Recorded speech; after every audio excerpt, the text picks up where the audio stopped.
Everywhere you look around, there's a logo connected to a company, whether big or small.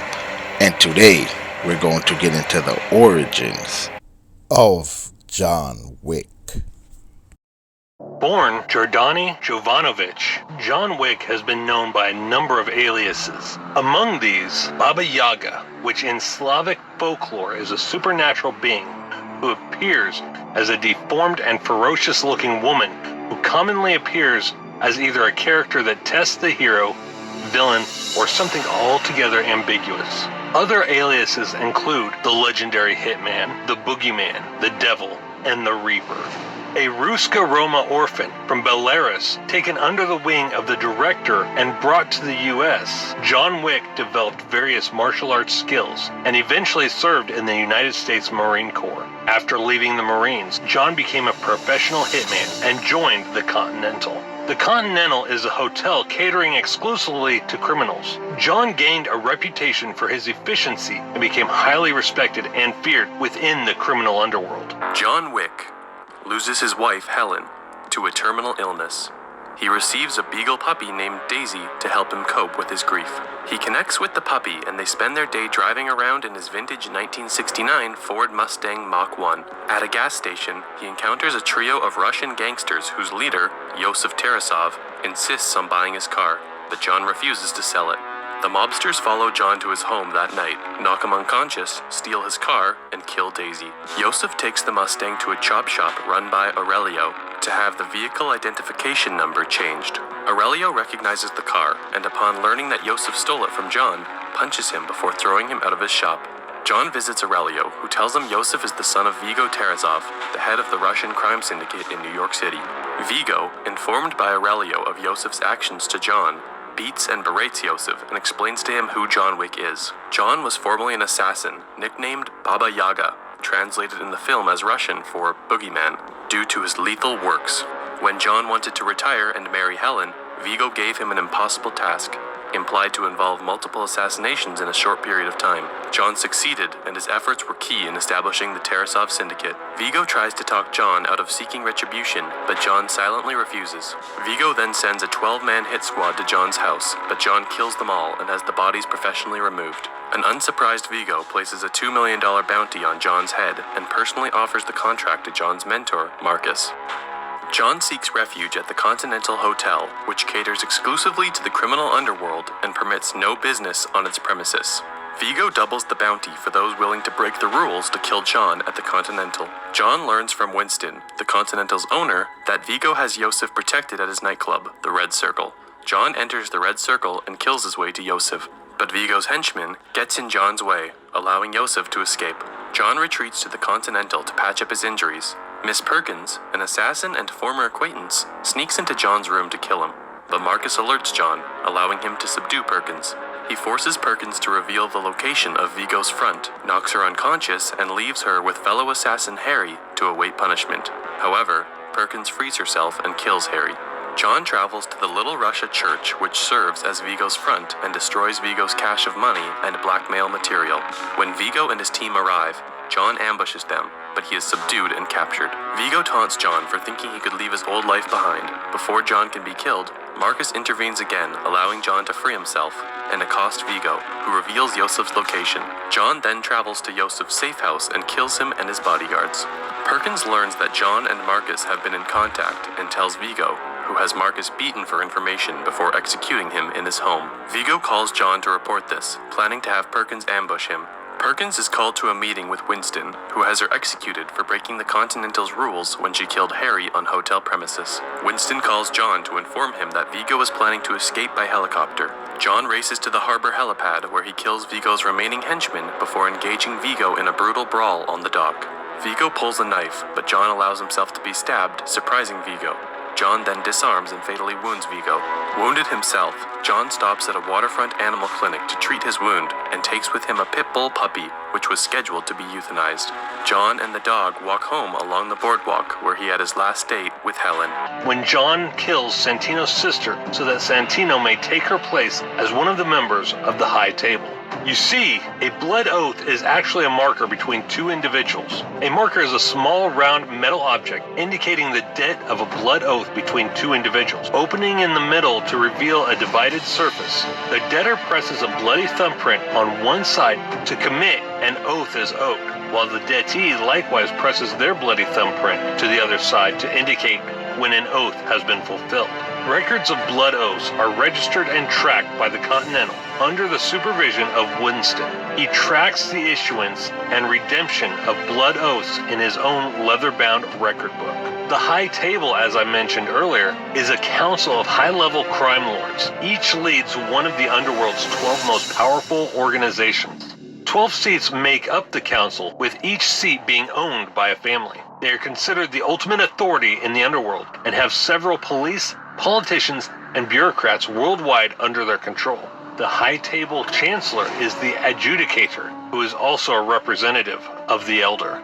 So when John needed help from Santino, he was given manpower and equipment in exchange for this blood oath. It's at this time that Santino arrives to collect his debt from John. However, John refuses, and Santino destroys his house with a grenade launcher.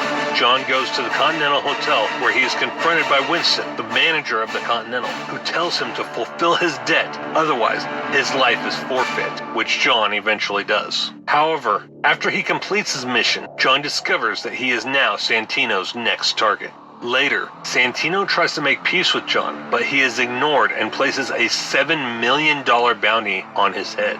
A lot of hitmen attempted to kill John, including Cassian, but John kills them all except Cassian, who was the right hand of Gianna D'Antonio until Wick killed her. Cassian is left alive for professional respect by John. John manages to kill most of Santino's henchmen and leaves Ares badly injured. While Santino escapes to the Continental Hotel, the Italian demands Winston to revoke John Wick's membership, but he decided and tells him that the Continental is his kingdom, and John hasn't broken any rules yet.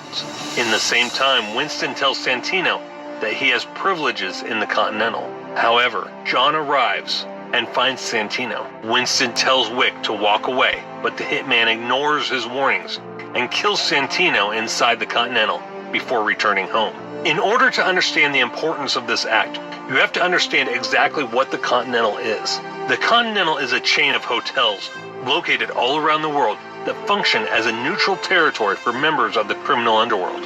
The Continental's rules are as follows. No business can be conducted on the hotel premises, including fighting and carrying out contracts on other assassins in the hotel. A blood oath, once sworn, must be carried out, or those who don't hold up their end of the deal will face the death penalty. Killing the holder of the blood oath is of course unacceptable, as well as running away. Usually, if a rule is broken, the individual who breaks the rules forfeits their life. So, after John killed Santino in the Continental, he meets Winston, the manager of the New York Continental, in the park. Winston informs him that the bounty on John's head has been doubled by the Camorra and the High Table internationally. John is then informed he is now excommunicado, but is provided 1 hour to prepare and is provided with a marker for future use. At first, John casually walks away from Winston, but after hearing cell phone after cell phone ring, John realizes the danger he is in and the urgency to prepare for what comes next. Wick and his dog start to run, but the Bowery boys begin to track him. John uses the hour he is given by Winston to send his dog to the safety of the Continental and retrieve a crucifix and marker medallion he had hidden in the New York City Public Library. It's at this time that the adjudicator tells Winston that he will have to step down as general manager of the Continental since he helped John by delaying his excommunication by 1 hour. John eventually made his way to the Moroccan desert to find the Elder, but passed out due to dehydration. He is carried on camelback towards the Elder's tent. When the Elder questions John on why he has come, he states that he wants to remember Helen. John cuts off his own ring finger in a sign of loyalty towards the High Table and hands his wedding ring toward the Elder. The Elder tells Wick that in order to remember Helen, he must kill Winston, who has refused to step down in the position of manager of the Continental. John refuses to kill his friend, and the adjudicator has the Continental status as a neutral area revoked, sending in several teams of the High Table's most well-trained assassins to kill them both. After the first wave of assassins have been slaughtered, the adjudicator phones Winston to propose a truce. The two meet on the rooftop of the Continental, and Winston manages to convince the adjudicator to stay in power by stating that even if the High Table takes the Continental, they won't be able to hold it due to his connections across New York City. However, when John walks up onto the rooftop, the adjudicator questions what will be done about it, to which Winston simply shoots John and lets him tumble off the roof and into the street, by which Sharon compliments his boss on the move being well played. When the adjudicator attempts to have John's body recovered, it is discovered that it has vanished. Informing Winston of this, the adjudicator warns him of the consequences. In this third installment, super assassin John Wick, played by Keanu Reeves, is on the run with a $14 million bounty on his head after he kills one of the members of the International Assassins Guild. First 25 minutes of John Wick 3 probably have the best action pieces I've seen in years. You basically have John Wick killing people with everything from guns, to knives, to library books, and even horses.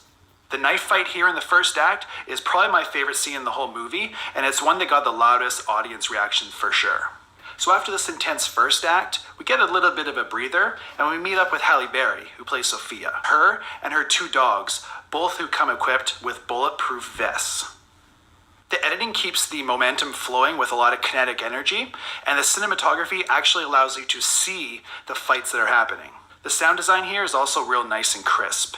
The shotguns at the end pack a lot of weight and oomph with every blast they make. The world building is pretty interesting. You get to learn a little more here about the Elder, the High Table, and an introduction of a new character, the Adjudicator. Lawrence Fishburne is also back from Chapter 2 to expand on his role as the Bowery King. Mr. Wick is gone. How far can he get?